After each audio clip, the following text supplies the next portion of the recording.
Ayan yung aking gulay, oh. Kaya magluluto tayo ng gulay. Gagawin ko rito, pakbit. Yan ay yung aking pinitas, ampalaya at saka kalabasa. Bali, binili ko na yung sitaw, okra at talong doon sa palengke. Pangdagdag, simple lang. Isasahog natin dito. Siyempre, chicken, hindi kami gaano sa baboy. Kaya chicken yung aking ilalagay. Ayan, yung aking pangsahog.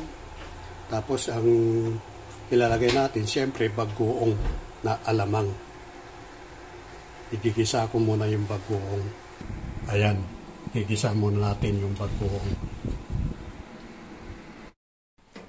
Ayan, magigisa muna tayo ng sibuyas at bawang para doon sa bagoong na alamang natin lulutuin para dito sa maraming bawang. Dahil bagoong na alamang yung ating lulutuin. Pagbabranay natin yung bawang na yung sibuyas, samahin ko na pagdirisan. Yung palitla natin doon sa gulay na aking lulutuin, pakbit.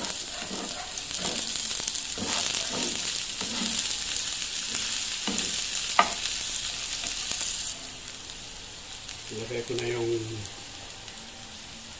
bagoong na naman. Ayan, no? Siyempre, mabango dahil marami yung bawang. Kailangan magic sarap yung bagoong.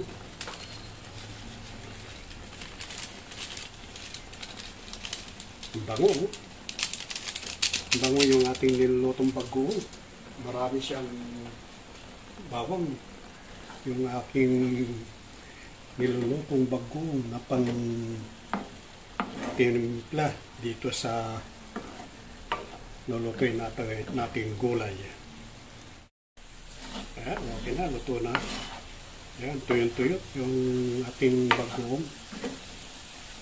Sakto lang to.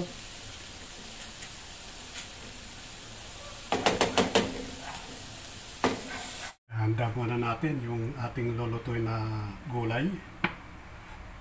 Ito, naihanda ko na yung ampalaya.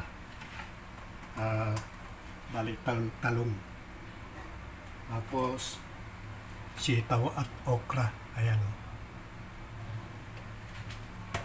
Ng gulay dito sa Maynila. Tingnan mo, isang ganito, na isang iwang kalabasa. 20 pesos na ito. Okay, magluluto na tayo. Para sa pakbit na ating lulutuin. Bango. Ilagay na natin yung chicken. Ayan. Oh.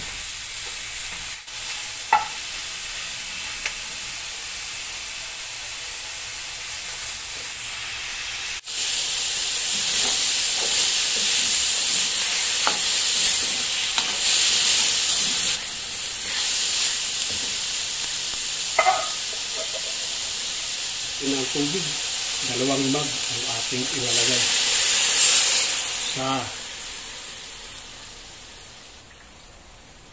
2. Ayan, sama na yung sabaw niya, 2 mug lang.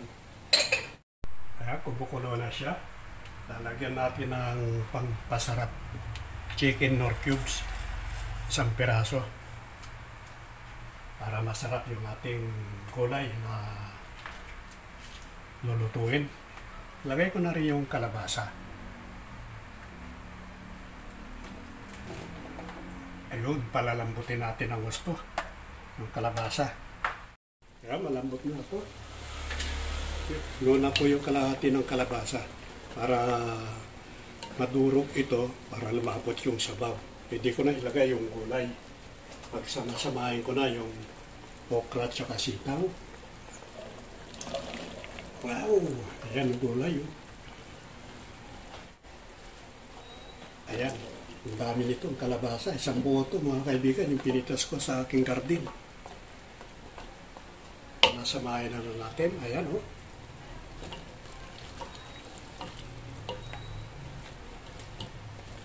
Ang dami nitong gulay, oh.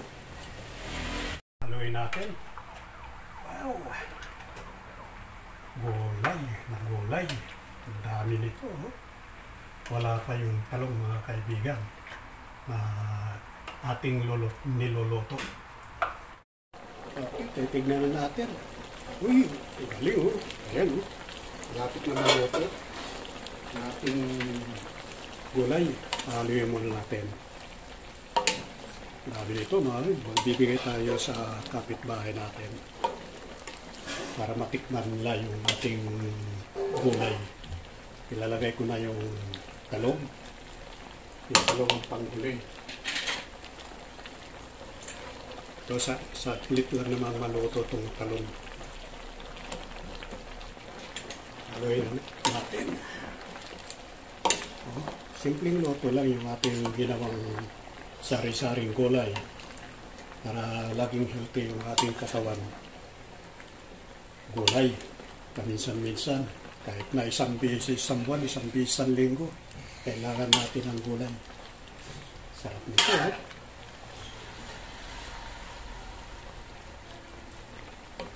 Konting kulo pa.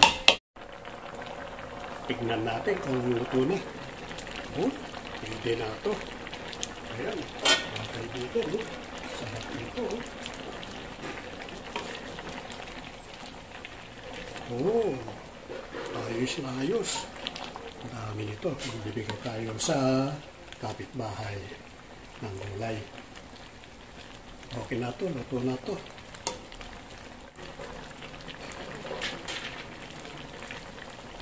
Okay na to, mga kaibigan.